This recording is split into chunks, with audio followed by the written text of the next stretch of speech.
everybody, it's me, Mark Arson, back in today, and today we're going to be doing our second episode of Sacramento Kings Youth Invasion. I am so happy that you guys have been enjoying this series so far. You guys absolutely destroyed the views on the last video, and I thank you guys so much for doing so. And we're up another 5 subscribers. We're at 245 subscribers. Thank you guys so much for subscribing. Hopefully you guys keep sharing my videos with all your friends. I want to just keep growing this community.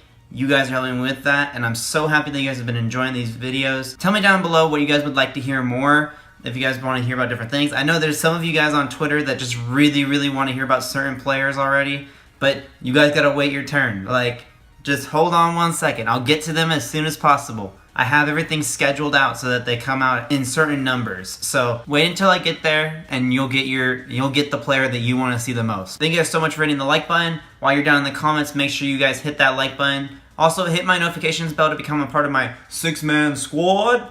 If you guys are a part of my 6-man squad, make sure within the first 5 minutes of watching my video, you guys comment down below hashtag 6-man hype. That just means that you guys are here. I'm always happy to see you guys down there. All you gotta do to become a part of my 6-man squad is subscribe, hit that notifications bell, and follow me on all my social medias. My Twitter is at Kings4Life2K17. My Instagram is at Mark Robertson Jr., all one word, and my Facebook is Mark Robertson Jr.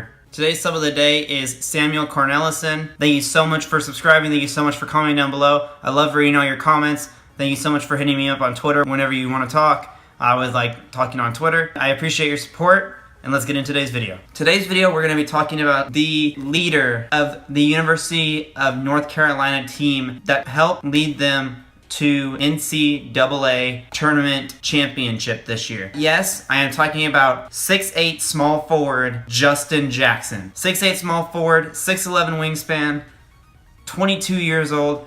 He has a lot of game to him. We're going to go over his stats first, then we're going to go over his strengths, and then we're going to go over what he needs to work on. And then, of course, I'm going to do my lowest, middle pack, and highest ceilings. For De'Aaron Fox, I had a little bit of an easier time trying to think of who he might be. Thank you guys. For some of you guys, I was seeing down below your guys' lowest, middle pack, and highest. Thank you guys so much. I enjoyed reading all those. Make sure you guys do that for all the videos. I want to see you guys comment down below all the time. First off, we're going to start with his college stats. So, in college, he played in 39 games, averaging about 32 minutes a game, averaging 18.4 points, which is phenomenal for a second-year man in college in a UCAA tournament team. They normally always make the UCAA tournament. Doesn't matter who's on it. As long as Roy Williams can take his team to the championships, it's gonna happen. Justin Jackson's numbers are pretty good. 51 from the field, could go up a little bit. 36.8 from 3, 74.8 from the free throw line. I would love to see all those numbers go up just a little bit. Moving on to rebounds, he averaged almost 5 rebounds with 3.2 defensive rebounds and 1.5 offensive rebounds. So he does have a little bit of an defensive game when it comes to boards. Assists, he averaged almost 3. That number could definitely go up a little bit as his experience in the NBA goes up. His assist numbers will certainly go up because he is a good passer. I've seen some of his passes. He passes pretty fluently. Moving on, he could work definitely on his defense when it comes to steals and blocks. I feel like for a 6'8" guy, he could probably get in there and get a few blocks, maybe get a few steals on some people. His turnover ratio isn't too bad. 3 assists to almost 2 turnovers. It's 1.7 compared to 3 assists. So obviously, that's going to hopefully move more towards like 5 assists to more of a 1 turnover ratio, which would ultimately be better. He didn't average more than 1.5 fouls a game during that entire season, which is fantastic to see. Let's move on to his strengths. He's a long, all-around scorer. He has long-range shooting capabilities. He's a good pull-up shooter. He can hit the rim hard, and he's got a good, soft, smooth floater. He really does. If you saw in the Summer League games, he was hitting those floaters like automatically. One thing that would be nice is if he could take the basket a little bit harder with those floaters just so he doesn't have to worry about too much defense. That was one of his weaknesses. Moving on to what he needs to work on, which is his weaknesses. Attacking the basket harder, like I said, just being able to get in there harder.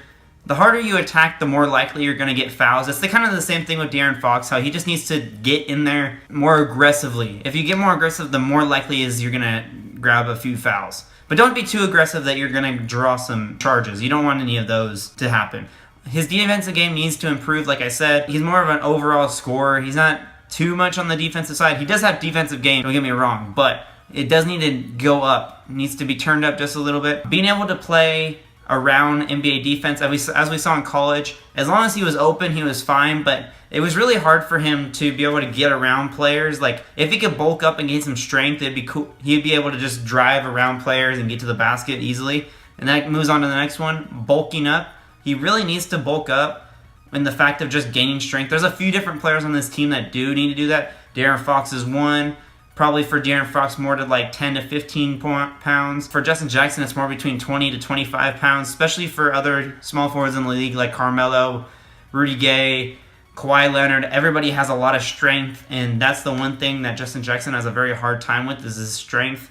If he gains strength, he's going to be a good player. Shooting the ball more consistently, he's known for being a really streaky shooter, so he's really good in the clutch. Like, he can get baskets for his team, but I would like to see him be more consistent. That's where the whole 51% from the field and 36% from the three-point line comes in.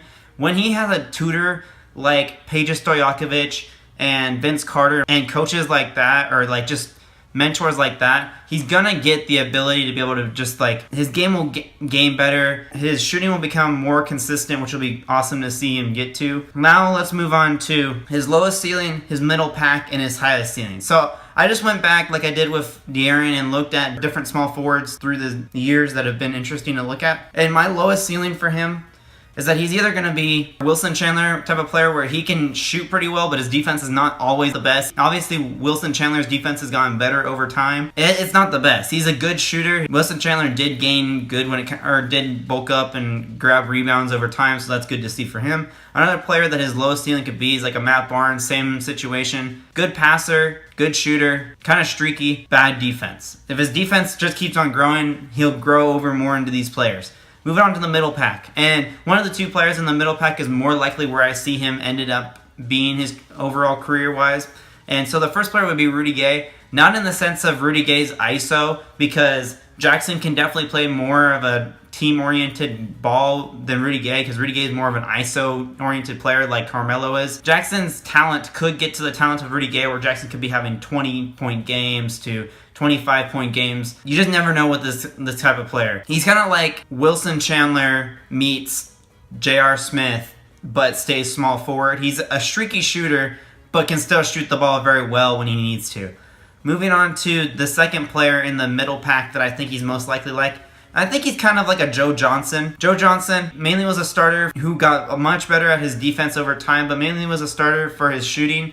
He was just a very clutch shooter. This is who I most likely see this young small forward becoming. He could obviously become multiple different people, but this is just my opinion. That's why I always ask you guys, who do you think your guys' lowest, medium, and highest for him is? Like I like to hear down in the comments. This is his highest, and this is just going off of the fact that I see somewhat of this player's known abilities inside of Jackson, and if Jackson's defensive game could overall become a whole lot better, this is who I see him being. In the NBA, especially during his Celtics years, the truth, Paul Pierce, was a very good clutch three-point shot and could drive to the basket whenever he needed to with hard, aggressive intensity.